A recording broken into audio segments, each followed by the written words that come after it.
question is, why did UBC choose SMART for this project? This is about the Forest Science Project.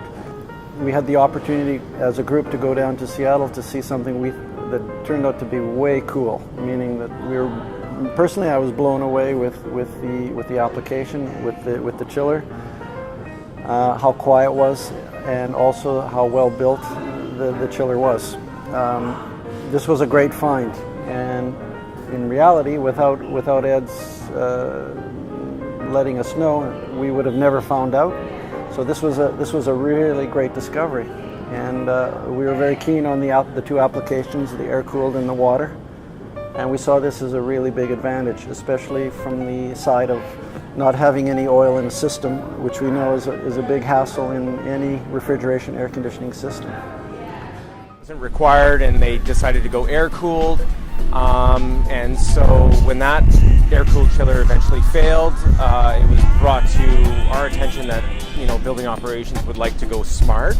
Just the performance of the chiller, the low kilowatts on partial loading of the chiller, just the noise factor, being in an institutional building, that's a massive importance that any equipment that we put on campus isn't going to increase decibel levels around or inside the building.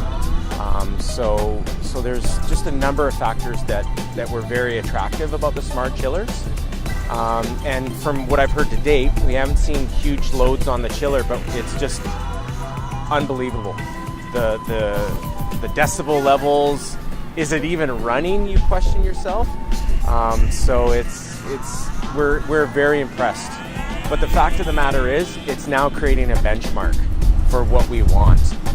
SMART is the way to go. I mean, it was a pretty simple project, chiller replacement, right? There was an old train air-cooled chiller out here near the end of its service life, and like Ryan said, that replaced an old water-cooled chiller and a cooling tower. But early on, meeting with UBC Ops and project services, direction was we want to go with SMART if possible, right? So we got some selections done, compared that to some of the other chillers, and then that was the decision. We're going with the SMART chiller. Is a pretty straightforward project from our point of view. It's just swap in, swap out. But for us, working with Ed previously, we were confident that we had the right product and we had the right rep to help us out, and it went really smoothly.